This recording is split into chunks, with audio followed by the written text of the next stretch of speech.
particularly happy to be starting off today with a conversation with Deputy Governor Sol Flores. I first met the Deputy Governor at the beginning of the pandemic, and we had the opportunity to do some work together. But Deputy Governor Flores is in charge of a bunch of key departments within the state government, not the least of which is Human Services, Healthcare and Family Services, our Medicaid agency, Public Health, Veterans Affairs, Children and Family Services, Housing Development, Human Rights, and Aging. So many of the topics that we're going to be talking about today, Deputy Governor Flores is helping to guide policy on. So Sol, thanks for coming to see us.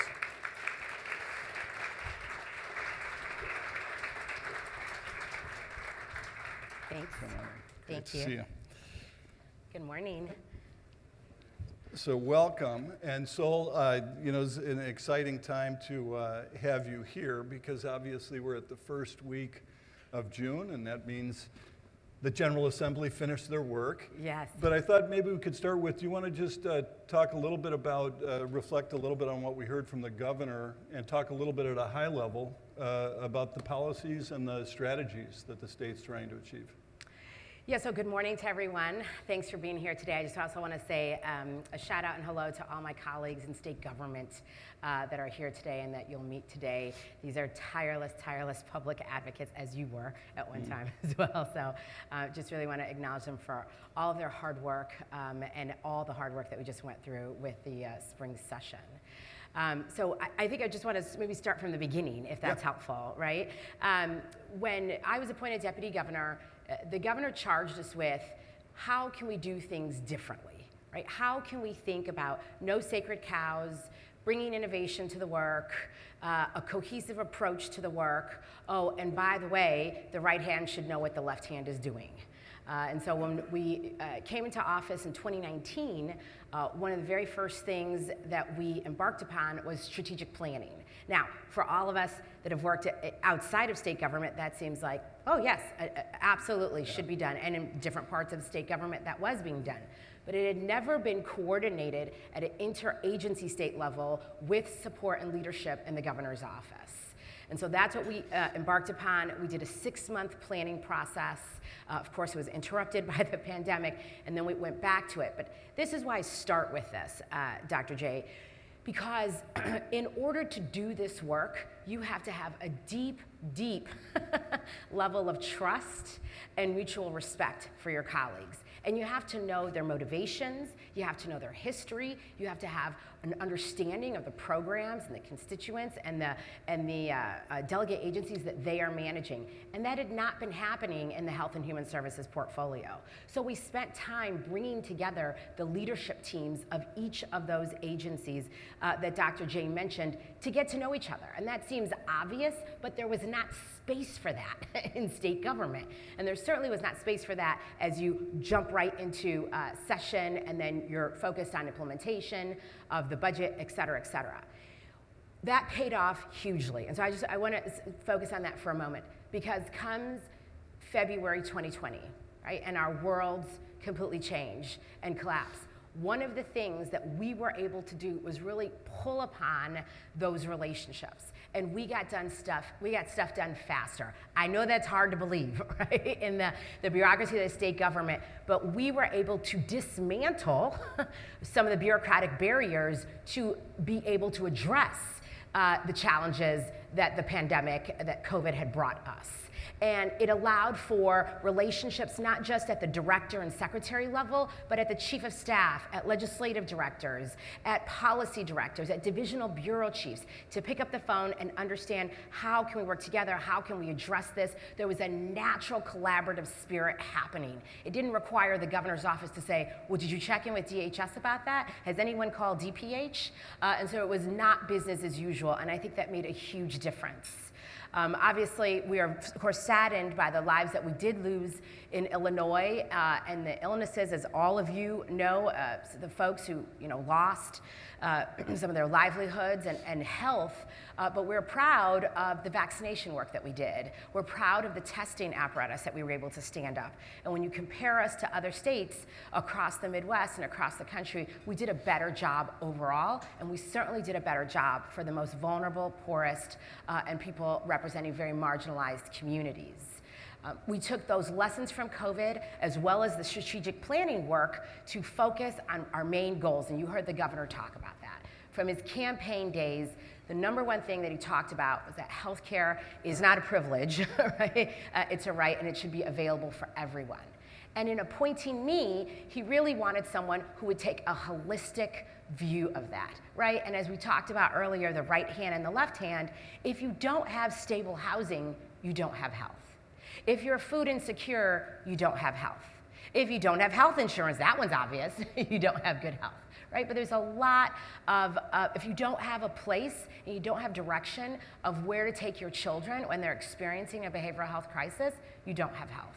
And so that's the approach that we've been taking, a whole of government approach to thinking about healthcare for all, and then taking apart some of those pieces. And I know we'll get into some of that nitty gritty. I will just say that the budget that was just signed yesterday on the west side of Chicago is a little over $50 billion. That is your money and taxpayer dollars.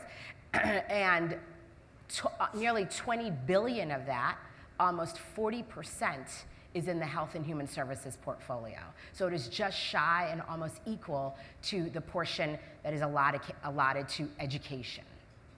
You know, and I'll just share with the group that what Deputy Governor was describing is that interaction between the different departments. It was remarkable to see up close during the pandemic. And I'll just say as a quick aside, I give a talk to the School of Public Health here about emergency response and the pandemic response, and looking at the complexity both at the federal level and the state level. You know, one of the things that you find out is there are a lot of departments that touch these things, and so seeing the coordination on a day-to-day basis within those different departments and agencies was really incredible to see. And I want to share one more thing about that, because I an enormous amount of respect for my colleagues around state government. We felt like we already knew this going into the Pritzker administration in terms of some of the challenges from the previous administration, some of the hollowing out of state government, and some of the lack of investment in infrastructure. But that became glaringly clear during the pandemic. We did not have technology systems in place to do basic things. And Dr. Jay, you got to see some of that. We didn't have ways to directly talk to all of our healthcare providers. We did not have a clear way to track disease management. And by the way, we had a public health department that had, I think, 2 epidemiologists. We're the 5th largest state. And so when you look at the lack of human resource infrastructure, technology, along with funding to the partners to get the job done, that became really clear to us in other ways. And we've been working on that over the last 4 years. Of course, continue to be challenged by the overall workforce challenge and some of the bureaucracy that is just state government.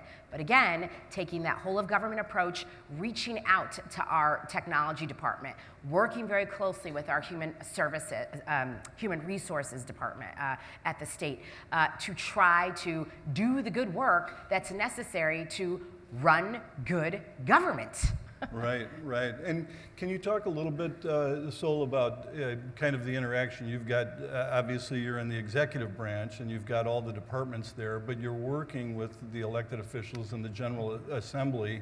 And, you know, again, we see these permutations. I shared with one of the representatives that we had dinner with last night.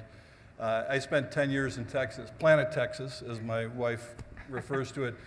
And they meet, their General Assembly in Texas meets 6 months every 2 years, and they pass a 2-year budget. So it's a very different cycle than kind of the cycle, which looks like an ongoing cycle of the General Assembly in Springfield. So can you talk a little bit about that, where the governor's strategy intersects with the elected officials in the General Assembly, and how you work together, or how you lead and learn from each other. Yeah, absolutely. We are lockstep, hand in hand, working with them.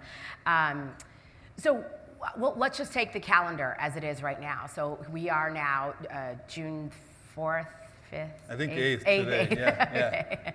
yeah. June 8th, I'm coming still out of it. Yeah. And excuse me, I'm way more energetic, but I have a sick baby who let me know it at 5:30 a.m. So I'm on my 3rd cup of hot green tea. Anyway, so if you think about where we are right now, we've just signed the budget. So now we will work closely with the Illinois General Assembly to talk through implementation, right? And implementation is not always as easy as, well, now DHS has this much more money, let's go put out the NOFOs. No, if it were only that easy. Now we work with our partners in the General Assembly to truly understand legislative intent.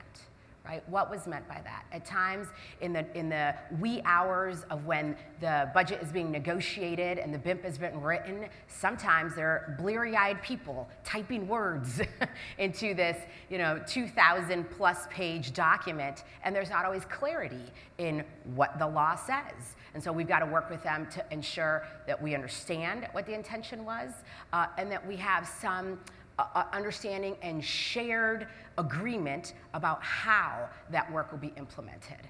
And while it is separate and co-equal branches of government, and it is up to the executive branch, indeed, to implement the work and to evaluate it and do that work, certainly we want to be good partners and understand legislative intent. So let me give you an example of that, right? The Illinois Black Caucus passed their Black Caucus pillar bills a couple of years ago. And the one that impacted my work the most is the healthcare pillar bill. Right. And I mean, filled with fantastic things that require a lot of implementation, a lot of cross-agency collaboration, and the understanding of legislative intent. Right? I mean, it was momentous to see Black leaders on that stage with the governor signing this bill through pride and tears and the struggle of what we understand to be the beginning of the dismantling of inequitable systems and racist systems in this state, particularly as it results in healthcare. So what did we do last couple summers ago when this was implemented? We then began a series of working group phone calls, if you will, because we were still mostly meeting virtually with those two co-leaders, and that would have been Senator Maddie Hunter and Leader Camille Lilly. And we spent time going through each component of the healthcare pillar bill to understand how would this look? Would you think this is successful if we reach this? What was your intent? We wanted to make sure that when they say we want to begin a commission on health and human services, this task force, okay, what do you actually expect from the task force? Right. Because the legislation doesn't lay that out. And we don't want to just spend money and spin wheels. We want to produce something and spend time with something that will be valuable in shaping public policy and truly meeting their legislative intent, and as well as the goals of the governor's office to create equitable systems. And so, at times those phone calls were challenging. Those are two amazing leaders, and at times it was, you're not doing enough. You're not doing it fast enough. And then maybe 58 minutes later at the end of the phone call, I love you. We're so lucky to have you all in these seats. Right? So it is definitely a working relationship. I have not been married for 25 years, but I've heard this is like a marriage at times. So that's one example, and that work still continues today. For example, with those two leaders, as we're ending now the time period of getting to some of those end goals around the implementation of community health workers, the task force report on health and human services, the work around Medicaid BEP work, right? So we are now beginning to see some of the results and some of the opportunities of where we need to double down. Let me keep going. It's a great comment, because I remember that session when those things came out, and I looked at a bunch of those bills and I kind of went, how is this going to work? Yeah. And so getting those, as you say, those intentions aligned is a challenge. And I would also say, and I'm interested to hear your thoughts. I mean, aside from people are happy to be reelected, we had a conversation last night with a couple of the department leaders, and one of the points we were making was how difficult it is to maintain momentum around particular strategies if there's always change going on at the top. And that's a challenge. It's a challenge in public education, it's a challenge in state departments and so on.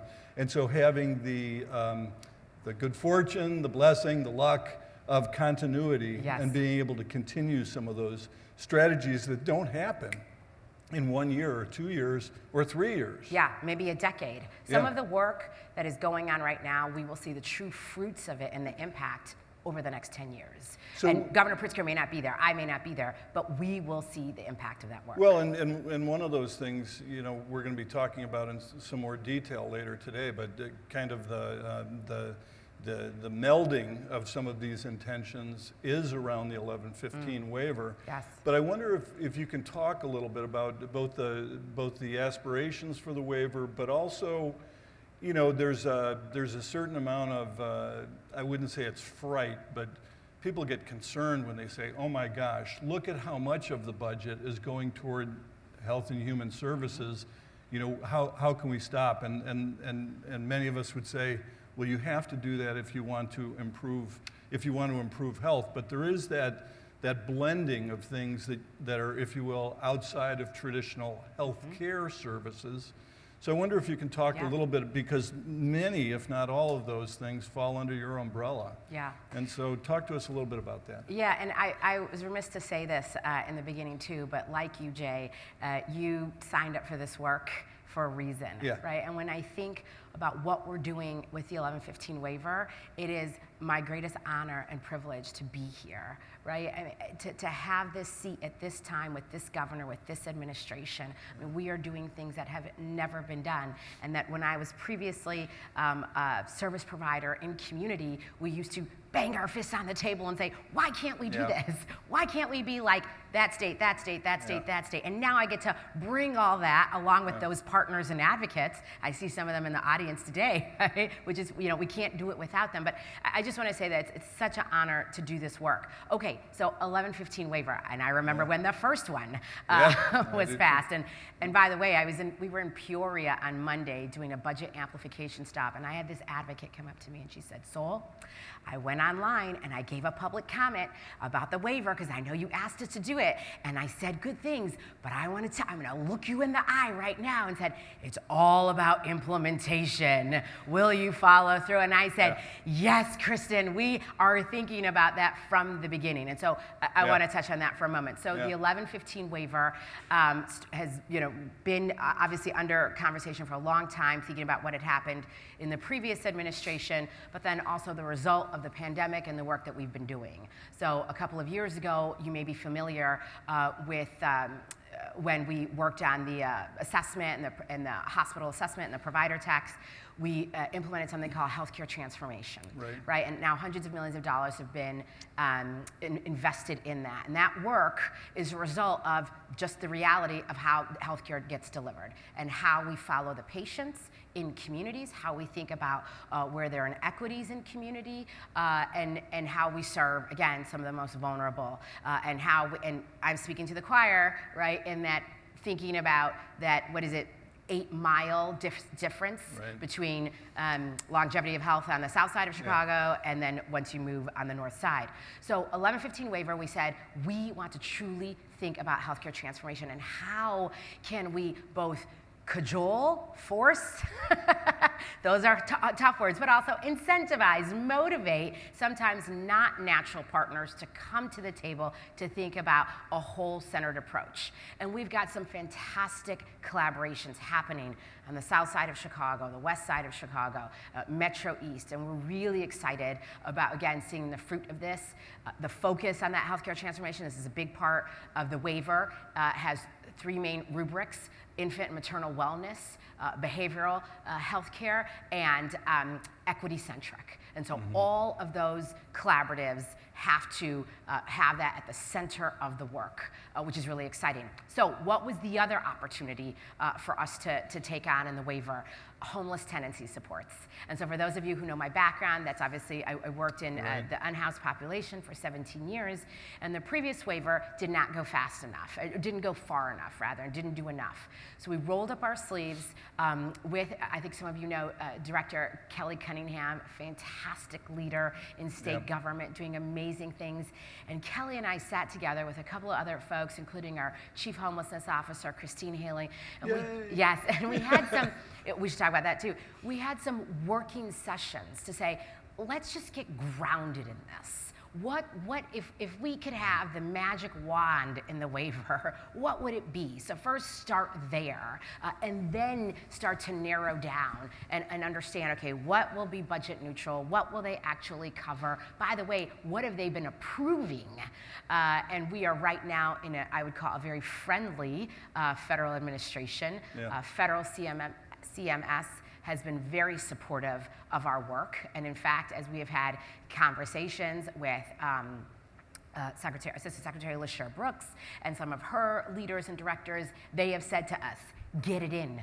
Get it in, get it in. Send those concept papers, pick up the phone, let's have conversations. So that's exactly what we're doing. We're right now in the public comment period, and the waiver will include some of the most broadest and progressive housing tenancy supports in the country. We are going as far or further than what California and Minnesota have done.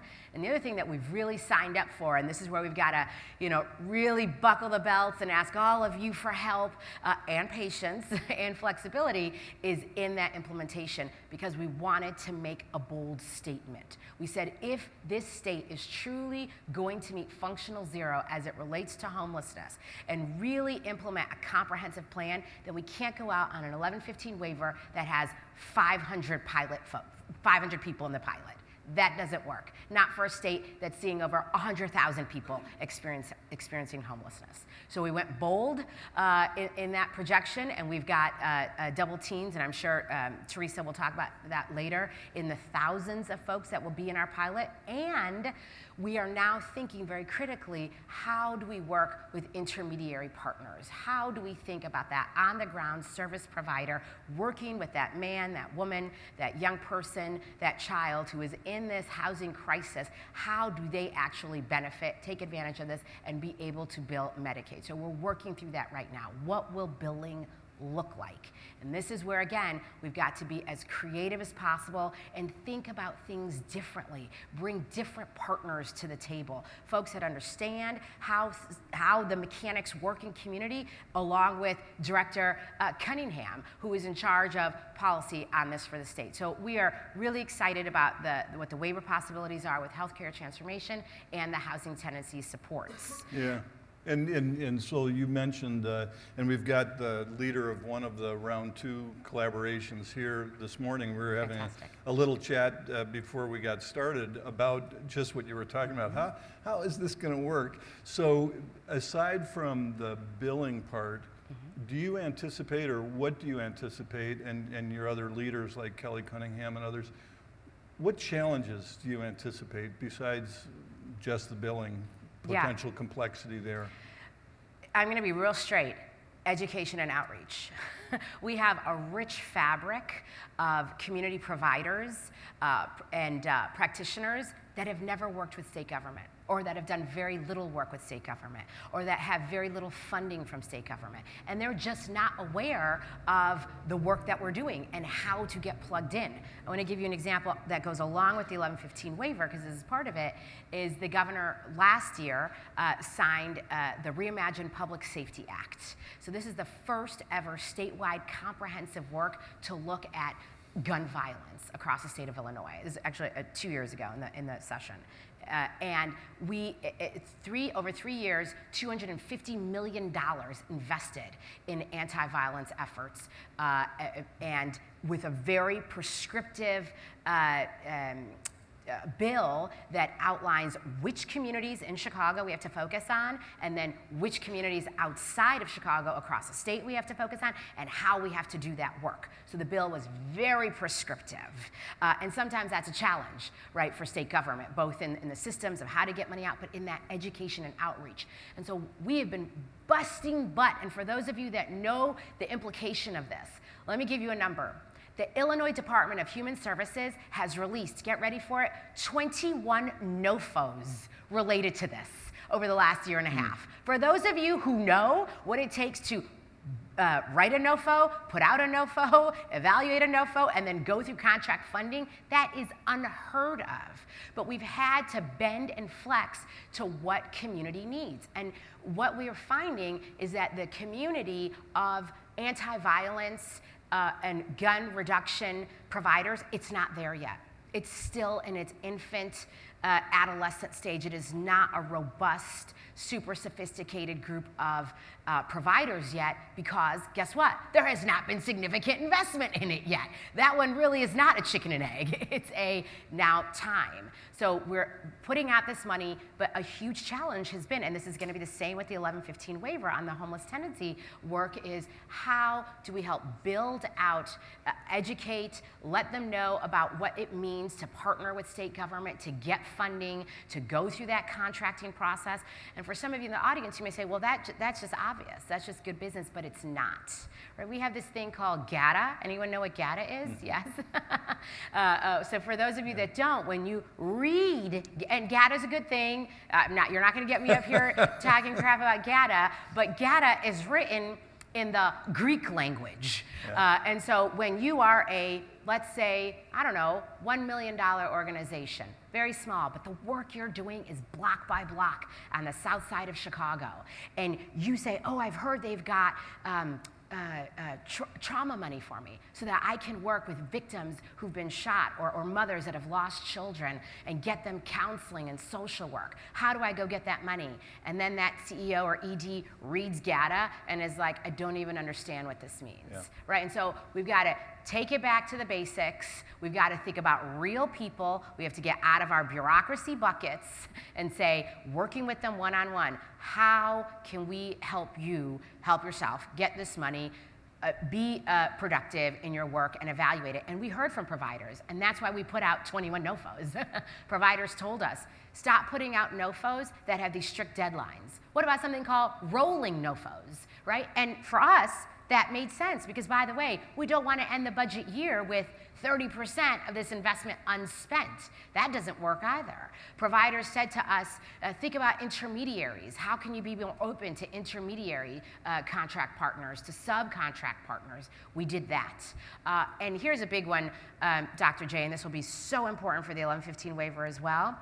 Taking an equitable approach, how do we stop forcing community to float and bankroll the state of Illinois? Yeah. And so we right now, with all of these grants, and I know that personally, right, being a provider on the other side, now with all of these, most of our human services grants and grants that we're working across the portfolio, there is a 30% upfront payment at grant signing. Mm-hmm. And that's huge. If we really want to build the system and invest, here's the last thing I'll say about it. If you think about challenges, multi-year funding, right? I mean, it is, right. It's crazy to me to say, we're going to get all this money out. We want you partners to build all this exciting programming. And by the way, just as you're there, month 9, the money may not be there again.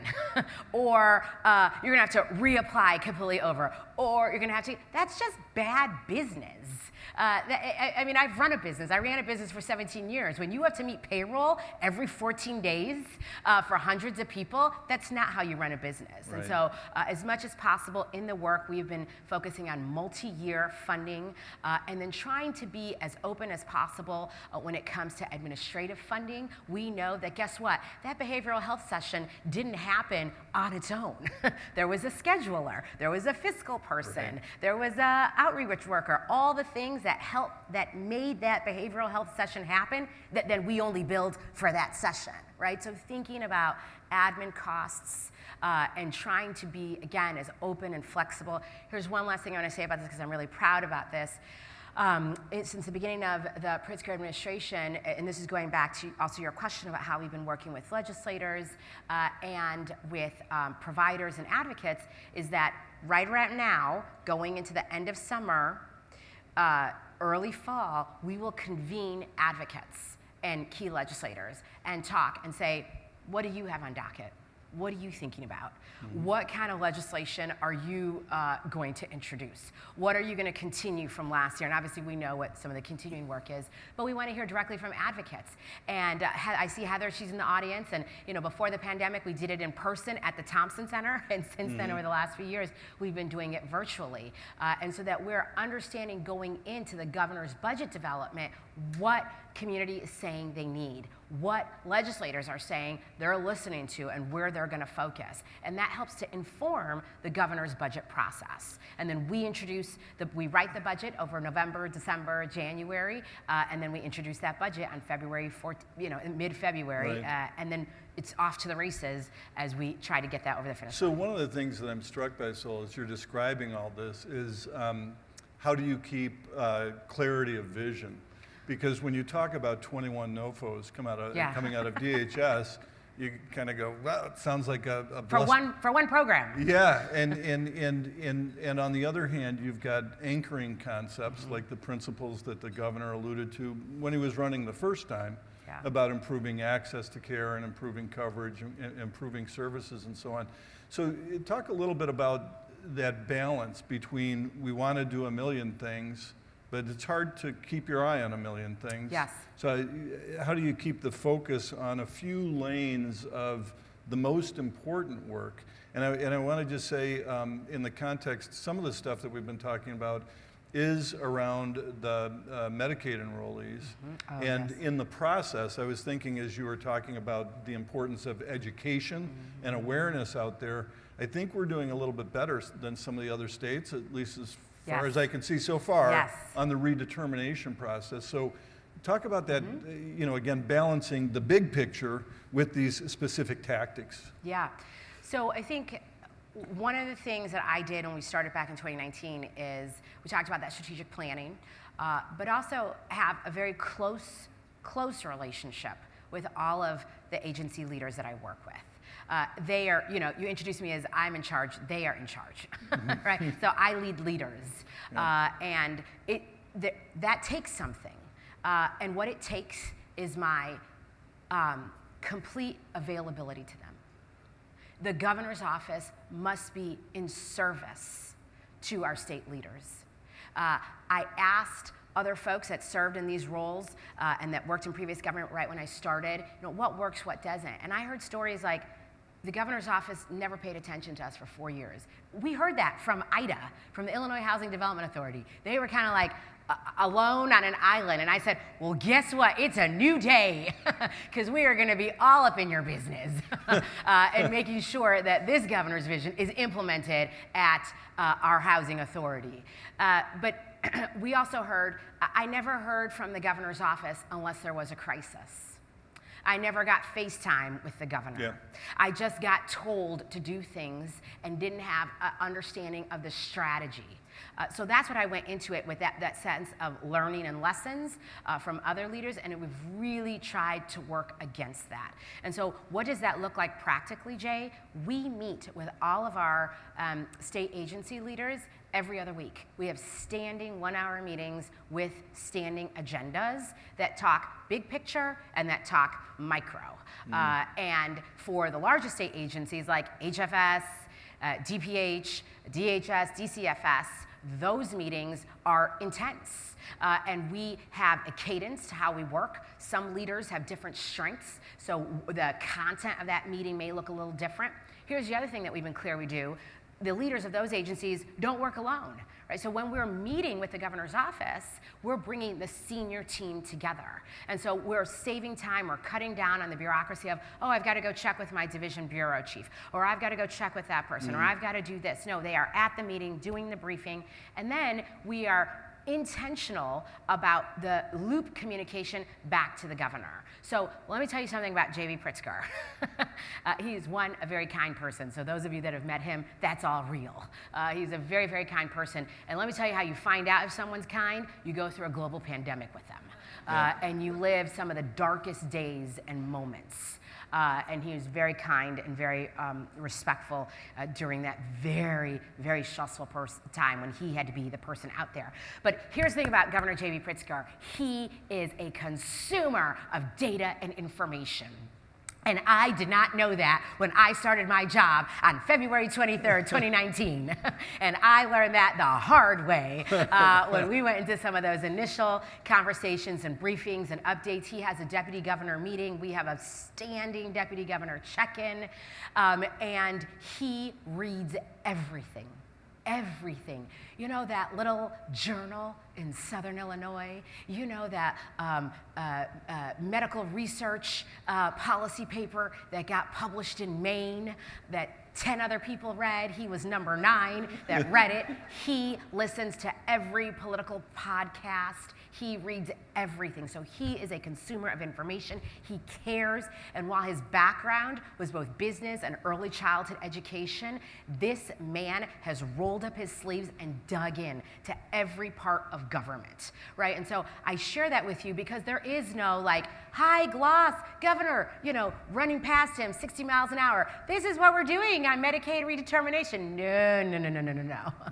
Yeah. And we learned this again, I told you, because what happened, the pandemic happened early. I remember, I'll just tell you this really quick story because it's so funny to me. We were working with our emergency service personnel at the Department of Public Health. And this is right when the vaccines were about to come to states. Remember this?